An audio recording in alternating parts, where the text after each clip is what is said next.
Bien, entramos ahora en la analítica de los principios. Básicamente, lo que queremos ver en este momento ahora es cómo, cómo el funcionamiento del entendimiento se ha de entender en, en, en, en la generación de representaciones en el sujeto que conoce, básicamente. Es como decir, hasta este momento Kant lo que nos dijo es, bueno, estos son los elementos, funcionan de esta manera estas facultades en las que están estos elementos. Bueno, ahora sí veamos cómo seguimos construyendo el conocimiento en función de estos conceptos, en función de estas categorías. Vamos a ver, Kant nos va a mencionar ahora que en relación con las tres facultades superiores, vamos a tener estos tres elementos funcionando, ¿verdad? Vamos a tener al entendimiento, vamos a tener a la razón como dos facultades que ya nos había presentado Kant, ¿verdad? Y por otro lado, vamos a tener al juicio, que hasta el momento era una facultad que no nos la había presentado Kant, pero que es importante porque también va a tener un papel después en las representaciones estéticas, en el sistema kantiano, ¿verdad? Y vamos a ver de qué trata todo eso. Primero que nada, también hay que hacer una aclaración terminológica. En el texto en la traducción de Pedro Rivas, ustedes van a encontrar la palabra juicio con mayúscula cuando se refiere a la facultad. Porque juicio pueden ser dos cosas en Kant. Por un lado está la facultad, que sería la capacidad de propiamente generar los juicios, y por otro lado estaría el juicio como proposición, o sea, el juicio propiamente dicho como una afirmación declarativa, una proposición de estas, de las típicas en o sea, como una proposición que nos conjunta por medio de algún verbo, generalmente copulativo, un par de conceptos, digamos, que esas son generalmente con las que trabaja acá, ¿verdad? A veces es un poco raro ver tanto juicio en mayúscula y juicio mayúscula, pero siempre que encuentren juicio con mayúscula es porque se está refiriendo a la facultad. Y al juicio con minúscula se va a referir, pero más bien al producto de la facultad. Porque es que en español son el mismo término, juicio y juicio. La diferenciación es que cuando aparezca con mayúscula será la facultad, cuando aparezca con minúscula será su producto, será aquello que produce la facultad. Eso es para distinguir entre Urteilskraft, que es la facultad en alemán, ¿verdad? Esa es la que traduce Kant con mayúscula, y el Urteil, propiamente hablando, que es el juicio como producto, que es lo que genera la facultad, que aparecería en minúscula, ¿verdad? Esta es simplemente una estrategia para distinguir dos términos que en alemán ambos se escriben con mayúscula por ser ambos sustantivos, ¿verdad? Sin embargo, en español, una vez que traducimos tanto la facultad como su producción con el mismo término, escribir la palabra sin ningún tipo de precisión puede traer error, ¿verdad? Entonces, para no tener que estar revisando cada vez el texto en alemán, a Tomás Calvo, a Pedro Rivas, se le ocurrió generar esta estrategia, que la verdad es que es bastante útil. Distinguir entre la facultad y el producto. Bien, como facultad, ahora Kant nos va a introducir al juicio, al Urteilskraft, como una de las facultades superiores, ¿verdad? ¿Qué quiere decir esto? Bueno, vean que aquí estamos dejando de lado ciertas otras facultades. Como podrán ver, aquí no están apareciendo ni la sensibilidad, ni propiamente hablando de la imaginación como una facultad superior, sino que son relegadas precisamente porque ahorita estamos en una parte donde de lo que se trata es de explicar cómo se procede por medio del uso de conceptos, cómo es que se procede por medio de la aplicación de conceptos, y para eso vamos a relacionarnos con estas tres facultades. Como les digo, el juicio o la facultad de juzgar aparece acá de pronto porque vamos a necesitar explicar una función que no se la hemos dado ni al entendimiento ni a la sensibilidad anteriormente, ni a la facultad, digamos, en este sentido, intermediadora, que operaba entre la sensibilidad y el entendimiento, que es la imaginación. El juicio va a operar también una acción específica y por eso entonces, como necesitamos explicarlo en función de una capacidad que lo haga posible. En ese sentido, entonces, la correspondencia es bastante fácil de seguir. En este caso, el entendimiento que procede mediante sus conceptos, o sea, las categorías, los conceptos puros, ¿verdad? Que nos sirven para generar experiencia, en el sentido de que son condición de posibilidad de la experiencia, nos sirven también porque los fenómenos que se generan a partir de estas categorías como principios puros, ¿verdad? Los fenómenos de alguna manera se van a adecuar a estos conceptos. Ya, esto es todo lo que hemos estado diciendo de que lo que le da la sensación al entendimiento, el entendimiento lo tiene que ordenar de una determinada manera. Para hacer eso hay que procesar ciertas cosas. Que el contenido de la sensibilidad pueda comunicarse con el contenido del entendimiento lo garantizaba la imaginación. Ahora vamos a ver cuál es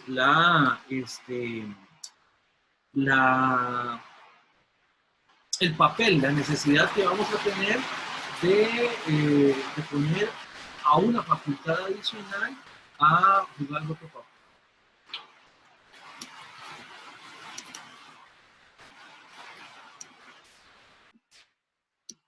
Bueno, decíamos que cada una de estas facultades, entonces le vamos a adjudicar una labor, ¿verdad?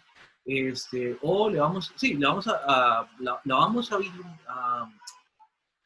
a ubicar jugando un papel dentro de la generación de conocimiento.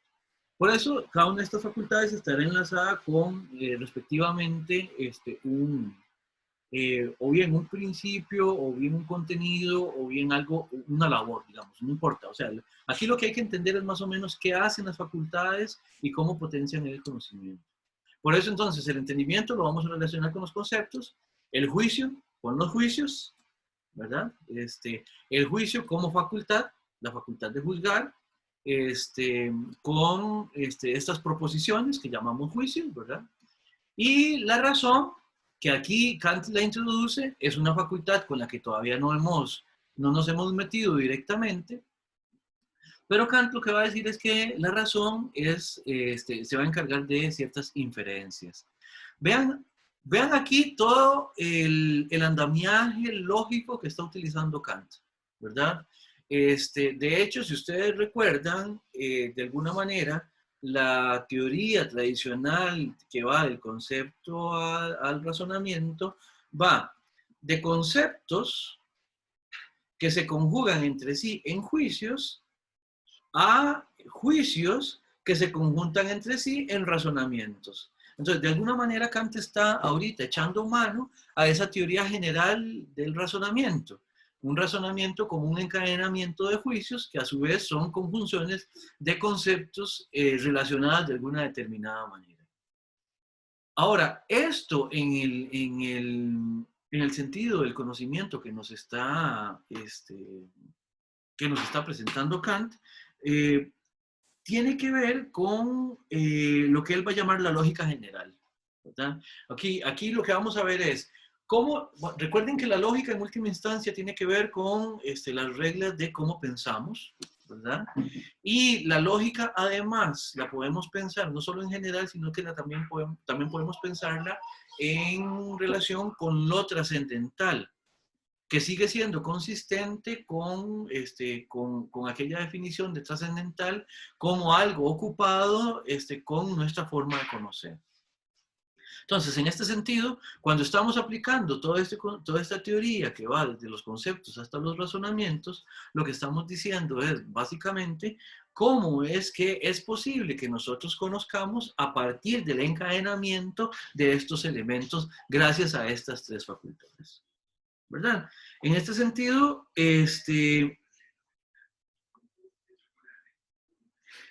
es importante entonces lo que aquí lo que está tratando Kant de hacer, de presentarnos entonces este tipo de reglas, ¿verdad?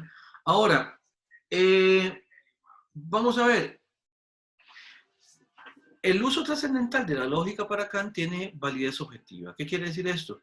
Recuerden que en tanto que se ocupa de nuestra forma de conocer, termina comportando una cierta homogeneidad en cualquier sujeto racional, ¿verdad? Ahora, más adelante vamos a tener otro tipo de lógicas, ¿verdad? Por ejemplo, la lógica de la verdad, que sería la analítica, en la parte que estamos, ¿verdad? La analítica tiene que ver con cómo podemos generar, en este sentido, a partir de ciertos conceptos, ciertos juicios que tengan una correspondencia con aquello que los juicios dicen, con aquello que los juicios expresan, ¿verdad? Aquí estamos cuando Kant dice lógica de la verdad, habla de una definición de verdad muy cercana a la noción de verdad como correspondencia entre las proposiciones de las cosas y aquello que, y aquello que las cosas son, por decirlo de alguna manera. ¿Cuál es la diferencia? Que aquí las proposiciones que nosotros podemos hacer están siempre condicionadas por nuestra forma de conocer. Por lo tanto, son proposiciones no sobre cosas, sino sobre los objetos de representación, no son proposiciones sobre cosas, sino sobre fenómenos, sobre objetos de representación, como dije anteriormente, y la verdad que estamos tratando de rastrear sería la verdad que nos dice alguna correspondencia entre nuestras proposiciones sobre los fenómenos y cómo los fenómenos se nos presentan. O sea, en última instancia, tenemos que ver que esta lógica de la verdad tiene que ver con cómo descomponemos los fenómenos en función de o más bien en noción de que son conocimiento posible. Por otro lado, ya aquí, bueno, aquí sigue estando, en esta lámina no la puse, se acordarán de aquella barrera que yo ponía aquí, de aquella línea divisoria, que nos divide la razón de las otras dos facultades principales. Aquí está, esta barrera sigue estando.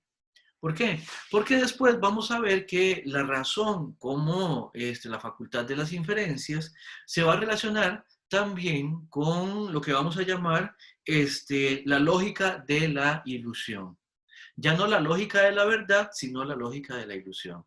Y esto tiene un papel fundamental en el conocimiento que tenemos, que se relaciona no solo con el conocimiento posible, que es que está relacionado con esta lógica de la verdad, sino también con cosas que van más allá del conocimiento posible, más allá de la experiencia posible, que se relaciona ya con cosas que no que podemos conocer, pero que sí podemos pensar.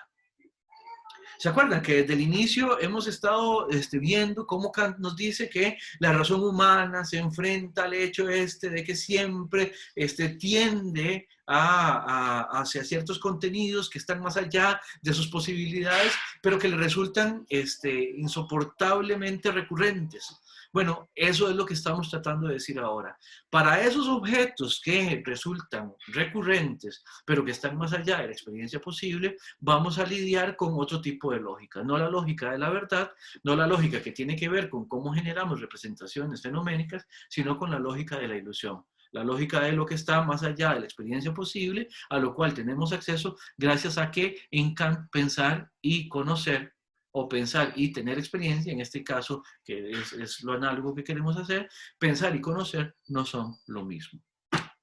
¿Preguntas con esto? ¿Dudas?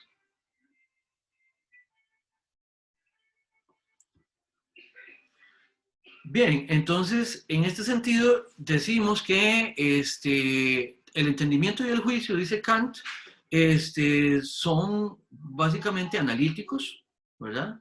Porque lo que nosotros podemos recabar con algún nivel de verdad, o sea, lo que tiene la posibilidad de ser verdadero y objetivamente válido, estaría relacionado en este caso con estas dos facultades, ¿verdad? En cambio, la razón procede de manera completamente dialéctica, ya no analítica, sino dialéctica.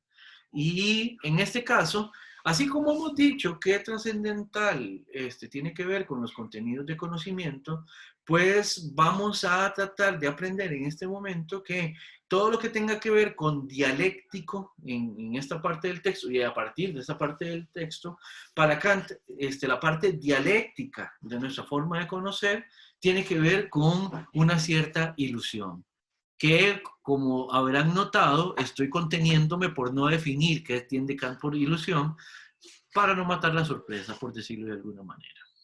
Bien. En ese sentido, para Kant, la analítica que está aquí tiene que ver con un canon. Ya hemos visto en algún momento lo que era órgano y canon, ¿verdad?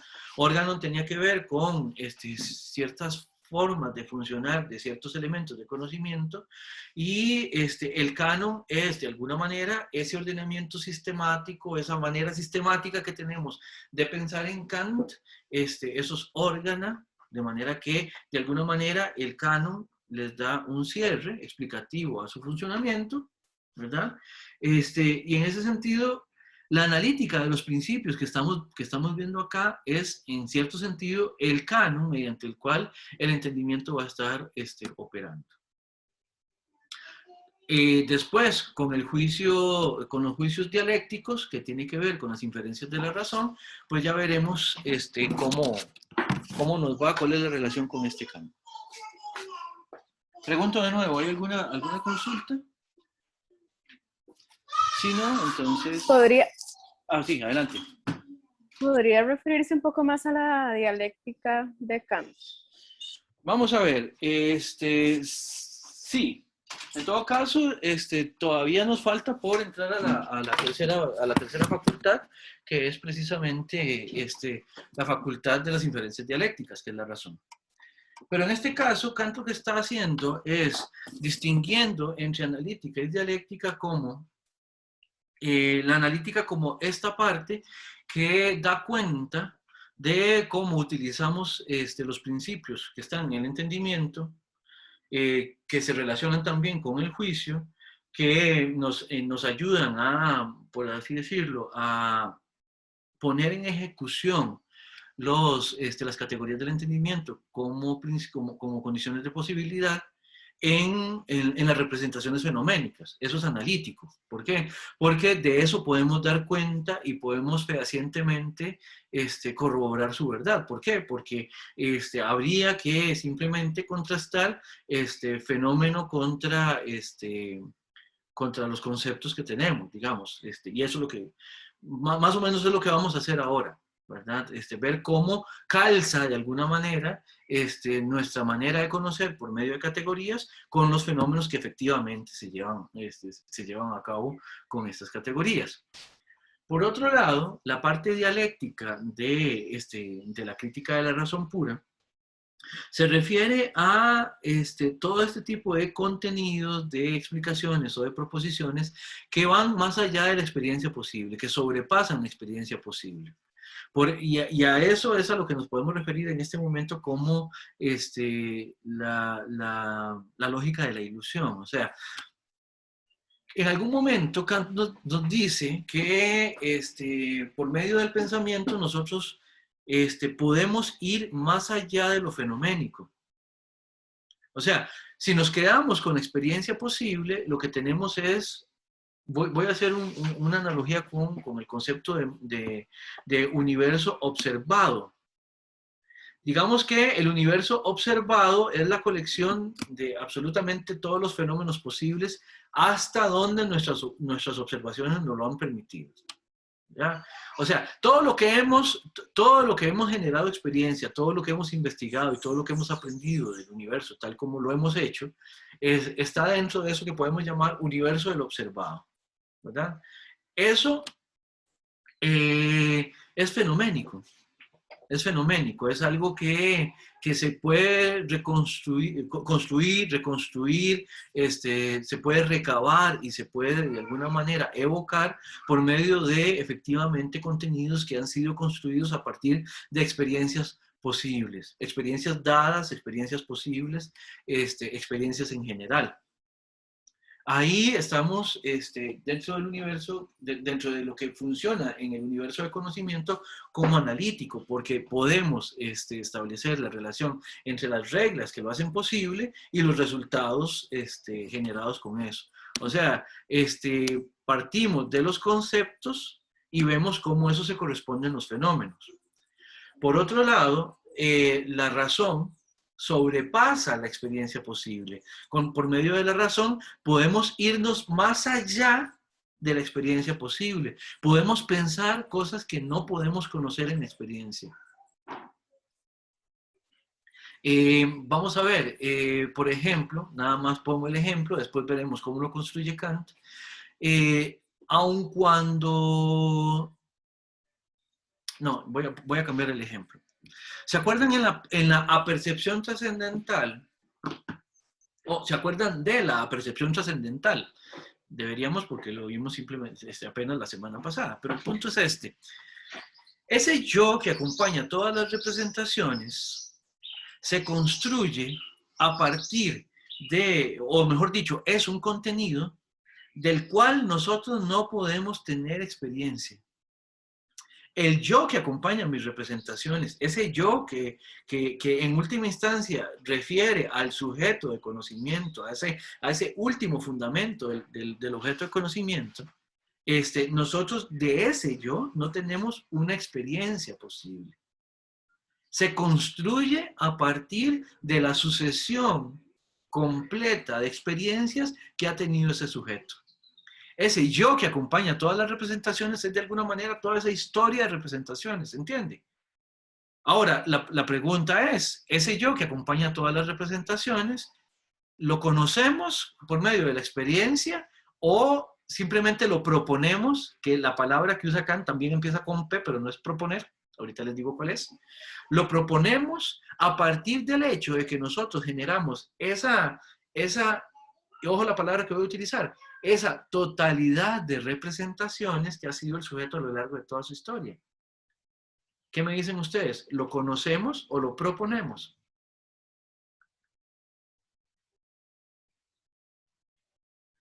Tenemos de ese yo que acompaña todas las representaciones, ¿tenemos experiencia o está más allá de la experiencia posible? Sí, pero decir, bueno, según entiendo, por lo de totalidad, me imagino que uno lo conoce. ¿Lo conoce, Arturo? ¿Te referís a partir de la experiencia posible? Ajá. Ok, ajá.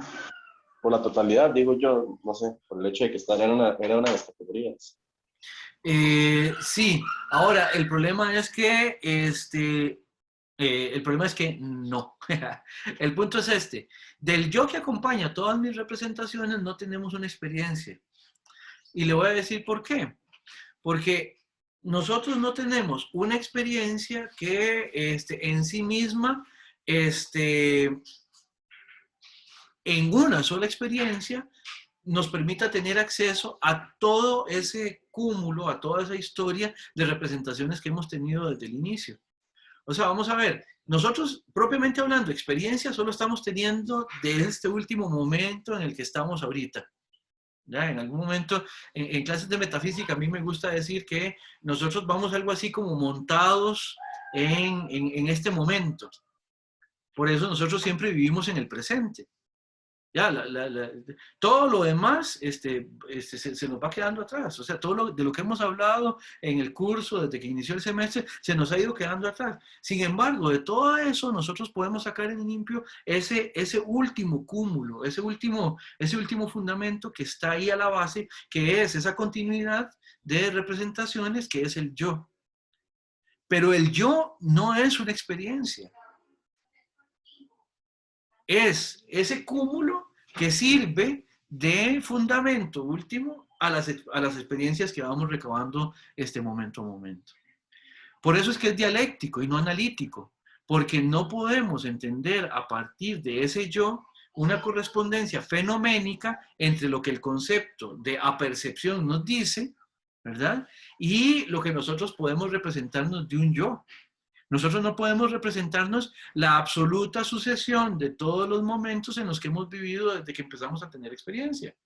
No nos la podemos representar empíricamente. Para eso necesitamos generar un contenido representacional que va más allá de lo que podemos experimentar y que por lo tanto tiene que estar más allá de la experiencia posible. Entonces, no sé si con esto responde un poco a propósito de lo que es dialéctico. Lo dialéctico tiene que ver con eso, que puede pensarse, que va más allá de la experiencia posible, en este sentido. Sí, muchas gracias. Con mucho gusto. Tengo en el chat, tengo, cuando usamos la palabra ilusión, si es sinónimo de apariencia en relación a la dialéctica. Osvaldo, ¿en qué sentido apariencia? Hola, hola, buenas tardes. Buenas tardes. Saludos. Bueno, al final, al final de la sintética me parece, Kant habla de la dialéctica como una lógica de las apariencias. Ajá. No sé si estabas haciendo relación o mención a la ilusión como sinónimo de apariencia. Cuando hablaste de la ilusión ahora, Ya. le diste un toque místico. O si es otra cuestión, digamos, ilusión, tal como la pensaste, de la apariencia, tal y como la empieza a trabajar un poco Kant. Ok. Sí, pero mencionaste mística, perdón. Sí, dijiste que más adelante tal vez la desarrollabas un poquito más, la cuestión de la ilusión. Ah, ok, ya. Que la ibas a dejar allí como ok. en suspense, ¿verdad? Ah, ok, sí, Ya. sí. Lo dejé en suspense, sí, porque mística es una palabra aquí medio pesada, ¿verdad? Me asusté un poquito. No, mira, el punto es, si vos vas a B170, vas a encontrar precisamente esta distinción que hace Kant entre lógica de la verdad y lógica de la ilusión. Y efectivamente, después, esta lógica de la ilusión, Kant la va a referir como lógica de la apariencia. Efectivamente. Pero es la apariencia en relación con lo que podemos pensar. En ese sentido, sí, es sinónimo de apariencia, o mejor dicho, Kant acerca la lógica de la ilusión con la lógica de las apariencias. No porque sean sinónimos, sino porque son dos términos que Kant utiliza para referirse a las inferencias dialécticas, efectivamente. Ok, muchas gracias. Perfecto, perfecto. Bien, entonces veamos, veamos por acá otra cosita. Profe, Dígame. Entonces, bueno, según lo que usted explicó antes, todas las leyes serían de la razón, digamos así. Establecen leyes. Las leyes, por ejemplo, que nos hacen una explicación que totaliza, digamos, por ejemplo, cuando hacemos una generalización, por ejemplo, las leyes en el conocimiento científico. Por ejemplo, la proposición... Sí, la proposición, todas las palomas tienen las patas rojas o rosadas, ¿verdad? Eso, a partir de la observación, nosotros vemos, inferimos, digamos, por medio de la inducción, vemos unas cuantas palomas y vamos viendo que las palomas tienen las patas rosadas. Y conforme más nos vamos poniendo en contacto con palomas, más nos damos cuenta de que todas tienen las patas rosadas y después generamos esa proposición que generaliza y que engloba a todas. Sí, efectivamente, ahí tenemos una proposición que trata explicativamente fenómenos del mundo, pero de la cual nosotros no podemos tener una experiencia. Por lo tanto, está fuera de lo que pueden procesar la sensibilidad y el entendimiento. ¿Por qué? Porque primero uno no puede tener la experiencia de todas las palomas. O sea, uno no puede conocer todas las palomas. Es más, hay palomas que ya se murieron. Por ejemplo, Darwin, que trabajaba mucho con palomas, pues trabajó con palomas que ya se murieron. ¿verdad? Y sin embargo, si la proposición universal, esta regularidad de verdad aplica, la proposición que todas las palomas tienen las patas rosadas, si es cierta, aplica también para las palomas que ya se murieron, que ya hace mucho tiempo dejaron de existir, y también aplicaría para las palomas posibles, o sea, para las palomas que vendrán en el futuro, para las palomas, no sé, que podemos pensar, etcétera, etcétera. Entonces sí, tiene que ver con eso. Con esa generación de esas reglas universales. Hay que tener cuidado nada más de que la facultad del entendimiento, Kant lo refería también como la facultad de las reglas en el sentido de ciertas regularidades, en este caso a partir de las categorías. Pero a eso nos vamos a referir ahora un poquito. Perfecto. Bien, vamos a ver esto. ¿Cómo funciona el juicio? ¿Verdad? Ahora, veamos esto. Tenemos la relación entre el entendimiento y el juicio de la siguiente manera. Decíamos, el entendimiento es la facultad de las reglas. Eso ya no lo había dicho Kant. ¿Por qué? Porque recuerden que el entendimiento, al establecer en última instancia cómo pensamos, lo tiene que hacer en función de reglas que se cumplen gracias a la manera en que nosotros encadenamos los conceptos. Esas reglas nos permiten pensar de una determinada manera. Eso, vamos a ver, en este momento lo que tendríamos que pensar es que estas reglas, de lo que se trata, es de ver cómo es que nosotros en general concatenamos estos elementos que llamamos conceptos. Estos conceptos pueden ser o bien los conceptos puros del entendimiento, que es en última instancia lo más importante y que determina al entendimiento, que perfila al entendimiento como facultad, o bien una vez que los aplicamos, esto también se va a relacionar con los conceptos empíricos.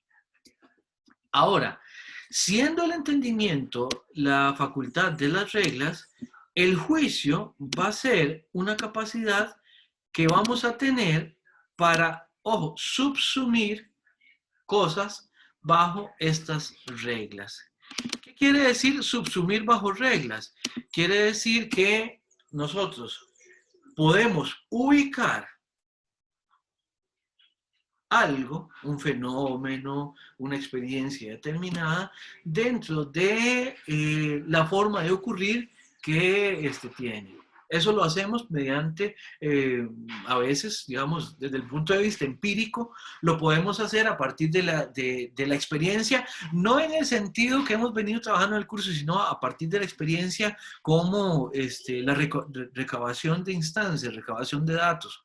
Como cuando uno ha experimentado mucho el mismo fenómeno, esa experiencia, digamos, recursiva, ese volver a ver exactamente el mismo ejemplo, hace que uno, cuando vuelva a tener una nueva instancia de estas, la reciba y la conozca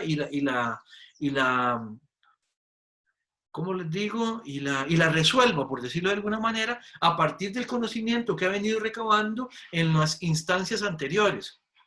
Estoy recordando cuando Aristóteles explica en la metafísica cómo es que nosotros operamos por medio del arte. Y es que cuando vemos, por ejemplo, él dice en el arte médico que cuando a Calias un remedio le sirve para esta enfermedad y cuando a Sócrates, ya no me acuerdo cuáles son los ejemplos, los nombres que pone él, y cuando al otro, con el mismo padecimiento, el mismo remedio le funciona, entonces a partir de ahí se genera una cierta experiencia. Y a partir de esa experiencia, nosotros vamos generando o vamos más bien descubriendo, vamos operando según una cierta regularidad, según la cual para este tipo de casos, ¿verdad?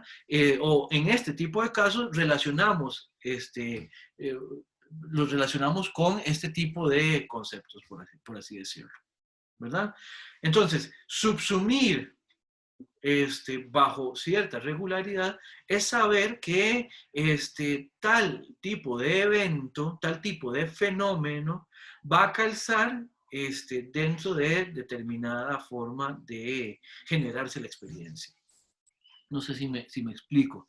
Desde el punto de vista empírico, Kant incluso pone el ejemplo de que así así se procede en las profesiones generalmente. Qué sé yo, un médico o un abogado, dice Kant, puede adscribir un caso determinado a el tipo de caso que corresponde, ya sea médico o legal, precisamente a que ese caso cuando lo revisa, cuando lo analiza, sabe que ese caso cae bajo una cierta forma de operar, ¿verdad? O sea, por los síntomas se sabe que esto es una apendicitis, ¿verdad? O por los elementos de juicio que traen al caso, sabemos que se trata de, no sé, de un problema, no sé, de un hurto menor o agravado o lo que sea. No sé si se entiende.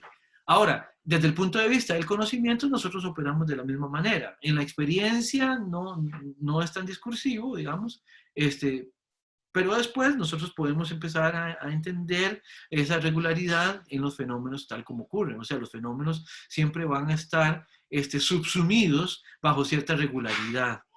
Y eso es evidente precisamente porque los fenómenos operan en nuestra experiencia.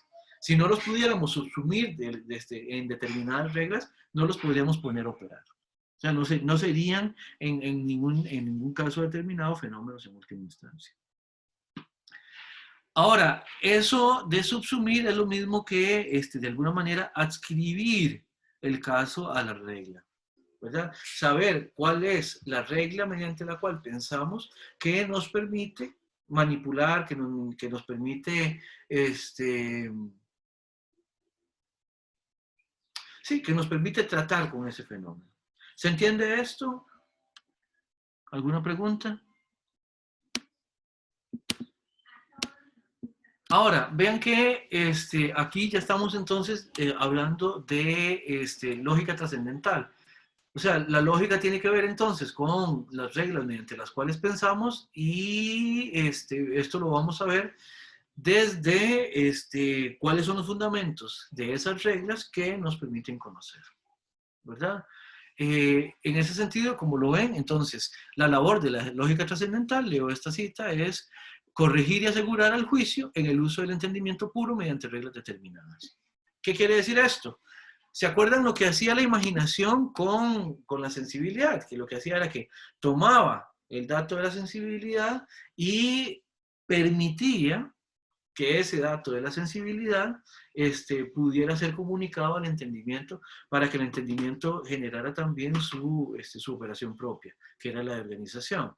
Bueno, la lógica trascendental es ya no una facultad, como si lo era la imaginación, pero sí es, en ese sentido, esta manera de pensar que tenemos según reglas, mediante la cual entonces nosotros podemos garantizar que efectivamente va a ser eficiente, por decirlo de alguna manera, la forma en que el entendimiento va a manipular la información para generar a partir de ciertas reglas determinadas su operación, o sea, su ordenamiento, su forma de darle una configuración a la experiencia, que es lo que le corresponde al entendimiento. Sí, ¿se entiende? ¿Preguntas? Yo tengo una duda, profe. Adelante. Ahorita pensando esto de las tareas del juicio, yo lo estoy viendo como si fuera inductivo. No estoy diciendo que sea inductivo esto que hace el juicio, sino que le doy como cierto carácter inductivo, en el sentido de que, y tal vez volviendo a esto de Aristóteles, a partir de todas estas observaciones, a partir de todas estas observaciones que estoy construyendo, estoy diciendo, sí, funciona, digamos que todas estas observaciones son regidas o obedecen como alguna regla o algún fundamento en particular. No sé si me estoy explicando con la pregunta. Sí, vamos a ver, cuando decís que esto parece que procede de manera inductiva, lo que estoy entendiendo es lo siguiente. De casos particulares, entonces generamos una regla general y después cualquier otro caso particular que se parezca, lo vamos a seguir adscribiendo a la regla general. Eso es lo que estás entendiendo como procedimiento inductivo, ¿correcto? Ajá, sí, Ok. por eso mismo. Ok, eso nos permite entender lo que significa subsumir. O sea, una vez que tenemos una manera de operar de un fenómeno determinado, o de fenómenos determinados que se parecen entre sí, esa manera de operar, la forma general, la vamos a entender como la regla. Y sabemos que fenómenos posteriores se van a adscribir también a esa regla, precisamente porque es que nuestro conocimiento funciona de manera tal que vamos a reconstruir ese fenómeno de esa manera. Por eso es que el mismo Kant genera el ejemplo que genera es efectivamente inductivo. Cuando él habla de que tanto el abogado como el médico proceden de esa manera, efectivamente proceden de esa manera semejante a lo que es la inducción. Ahora, no se trata solamente de inducción, sino de que tan siquiera los fenómenos son posibles, tan siquiera son posibles, gracias a que tenemos estas reglas mediante las cuales los fenómenos se propician. Entonces, no es que está el fenómeno por ahí, aparece el fenómeno y entonces el entendimiento y el juicio se ponen de acuerdo. Ok, ¿este fenómeno qué le parece? Ok, bueno, mandémoslo con aquella regla. ¿Ya? Sino que más bien es precisamente porque la regla está que el fenómeno aparece. Y por eso es que de fijo el fenómeno va a estar suscrito, subsumido bajo una regla. Entonces, Camilo, no sé si con esto se clarifica un poco. Entonces es aún más general, digamos, que la inducción. Es que, vamos a ver, la inducción procede solamente de manera a posteriori. La inducción tal como le hemos venido explicando. Tenemos que tener casos, ¿verdad? Y de repente a veces el caso tenemos que ver, para dónde lo mandamos, ¿verdad? O sea, parece que aplica para, no sé, parece ser un caso de este determinado tipo, parece ser un caso de este otro determinado tipo, ¿verdad? Por ejemplo, pasa mucho no sé qué tanto pasa, la verdad, pero puede suceder que de pronto, no sé, una catalogación taxonómica de un tipo de animales, de pronto por mayores estudios se da cuenta de que ciertos tipos de esos animales no correspondían correctamente al género, a la especie a donde se adscribieron. Entonces, lo que se hace es que se recolocan, por decirlo de alguna manera. Eso es a posteriori, necesariamente. Ahora, desde el punto de vista del conocimiento, por eso aquí lo importante es esto, Camilo, que aquí estamos hablando en términos trascendentales, de cómo es que esto tiene que ver con la manera en que conocemos. Ya para tan siquiera conocer el fenómeno, estamos operando a partir del juicio como una capacidad que tiene reglas que de alguna manera va a cobijar esos fenómenos. Entonces es diferente. Más general, sí, lo que pasa es que tampoco es que es una continuidad con la inducción. En algún sentido, la inducción opera de manera tal que lo podemos ejemplificar acá, pero no es que este procedimiento sea solamente de índole inductiva o que sea un procedimiento que se genere a posteriori, porque la facultad del juicio y la facultad del entendimiento son facultades que, como condiciones de posibilidad, en lo trascendental, o sea, en la capacidad de generar conocimiento, son a priori, ¿verdad? Son a priori, son independientes de la experiencia. Okay, sí, creo que es que no estaba notando, digamos, la parte trascendental en todo esto.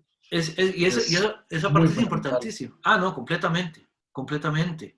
Porque eso está de previo, porque es condición de conocimiento, está de previo al conocimiento, ojo, y ojo, me metí una zancadilla. ahí donde dije previo anteriormente, entiéndase, ocurre de manera independiente de la experiencia. Tan así es que la hace posible, que es condición de posibilidad. Ahorita vamos a ver qué significa eso. Bien, por ahora entonces voy a detener la grabación para que vayamos a una pausa.